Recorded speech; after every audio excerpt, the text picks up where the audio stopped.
If you are new to our channel, please subscribe and hit the bell icon for receiving latest updates on exams, research positions, and guidance videos. So let's start the video.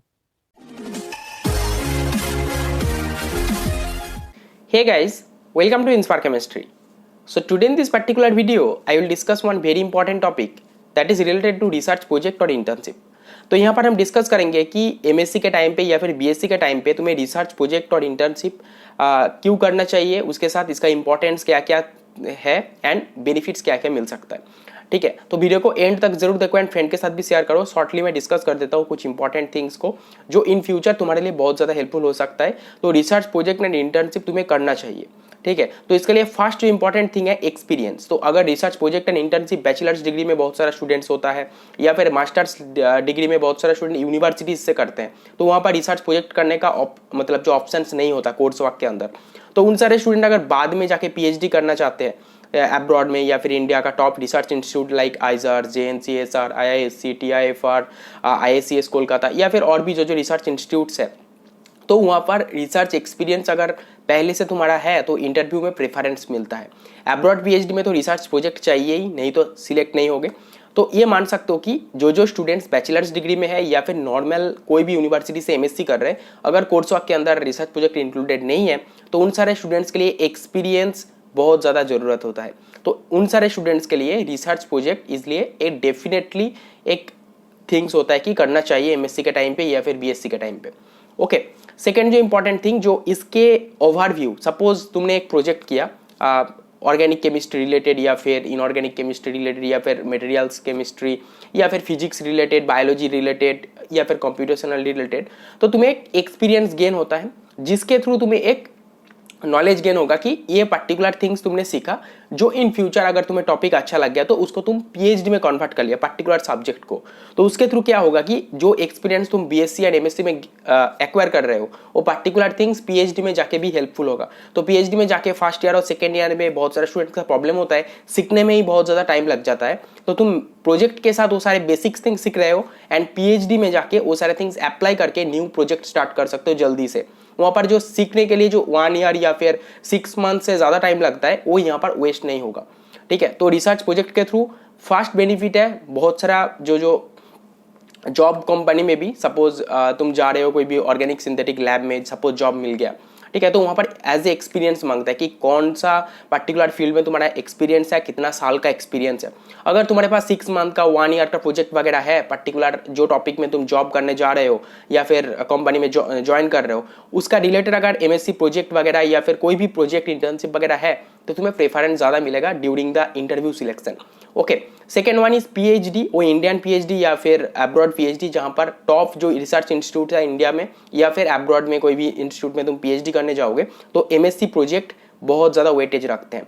तो उसके through तुम्हें selection होता है उसके मतलब weightage के through. अगर वो टॉपिक एडवांस है उसका रिलेटेड अगर रिसर्च पेपर आ गया तो फिर और भी ज़्यादा चांसेस है. तो रिसर्च प्रोजेक्ट और इंटर्नशिप तुम्हें करना चाहिए अगर अपॉर्चुनिटीज़ मिल रहा है ऑनलाइन या फिर ऑफलाइन. ऑफलाइन मिल रहा है तो सबसे ज़्यादा इंपॉर्टेंट है क्योंकि ऑफलाइन के थ्रू तुम्हारा एक्सपीरियंस ज़्यादा इंक्रीज होगा.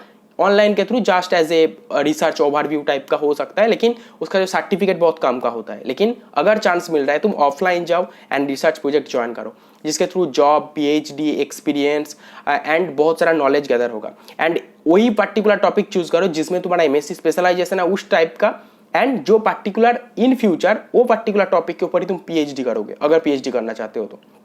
ठीक है, ऐसे नहीं होना चाहिए कि तुम्हारा स्पेशलाइजेशन ऑर्गेनिक में है, तुम इंटर्नशिप कर रहे हो फिजिकल केमिस्ट्री रिलेटेड या फिर material chemistry related and PhD करने जा रहे हो फिर से ऑर्गेनिक केमिस्ट्री रिलेटेड. ऐसे नहीं होना चाहिए. अगर तुम इनऑर्गेनिक फिजिकल में इंटरेस्टेड हो, इनऑर्गेनिक फिजिकल का टॉपिक ले सकते हो या फिर मटेरियल साइंस का ले सकते हो, देन उसको पीएचडी में सेम टॉपिक या फिर उसके आसपास कुछ टॉपिक चूज कर सकते हो. ऑर्गेनिक केमिस्ट्री स्पेशलाइजेशन है तो केमिकल बायोलॉजी या फिर organic synthesis, synthetic chemistry, medicinal chemistry, ये सारे थिंग्स ले सकते हो. इन फ्यूचर पीएचडी में जाके उस टाइप का टॉपिक चूज कर सकते हो. तो फिर क्या होगा कि तुम्हें लगेगा इंटरव्यू में, नहीं तो एज ए एक्सपीरियंस जो वर्ड में बोल रहा हूँ, सपोज तुम्हारा ऑर्गेनिक केमिस्ट्री में प्रोजेक्ट है, तुम फिजिकल केमिस्ट्री में पीएचडी करने जा रहे हो, तो तुम्हारा जो प्रोजेक्ट है उसका एक्सपीरियंस कोई काम का चीज नहीं होगा क्योंकि तुम ऑर्गेनिक में एक्सपीरियंस गेन किया, फिजिकल केमिस्ट्री फील्ड में पीएचडी करने जा रहे हो तो उसका कुछ इफेक्ट ज्यादा नहीं होगा. तो जो पर्टिकुलर फील्ड में तुम प्रोजेक्ट कर रहे हो एंड उसके साथ तुम्हारा जो स्पेशलाइजेशन है वो पर्टिकुलर फील्ड में तुम काम कर रहे हो एंड पीएचडी करने जा रहे हो, तो वो एज ए एक्सपीरियंस बहुत ज़्यादा वेटेज रखते हैं सिलेक्शन के लिए. ठीक है। तो एमएससी जो प्रोजेक्ट है एंड इंटर्नशिप है, अच्छे से चूज करो, इंटरेस्ट के वाइज चूज करो जो इन फ्यूचर तुम कंटिन्यू कर पाओगे। तो रिसर्च इंटरेस्ट बिल्डअप करने के लिए क्या क्या थिंग्स करना है मैं पहले भी बता चुका हूँ। बहुत सारा वेबसाइट्स है, बहुत सारा प्लेटफॉर्म्स है, उसका रिलेटेड वीडियोस भी हमारे चैनल पे अवेलेबल है, साइड में देख सकते हो, डिस्क्रिप्शन बॉक्स में लिंक रहेगा, जाके चेकआउट करो एंड स्टार्ट करो रिव्यू पेपर से। तो पहले रिव्यू पेपर पढ़ो, क्योंकि रिव्यू पेपर में बेसिक थिंग्स होता है कि पर्टिकुलर सपोज तुमने ऑर्गेनिक सिंथेटिक केमिस्ट्री चूज किया, उसका रिलेटेड क्या क्या रिसर्च हो गया है पास्ट में, क्या क्या थिंग्स चल रहा है प्रेजेंट में, फ्यूचर में क्या क्या थिंग्स होगा, सारे थिंग्स रिव्यू पेपर के अंदर इंक्लूडेड होता है। तो रिव्यू पेपर से स्टार्ट करो, then particular topic wise research articles पढ़ो। जितना ज़्यादा पढ़ाई करोगे उस टाइप का कुछ बुक्स भी पढ़ सकते हो, ठीक है।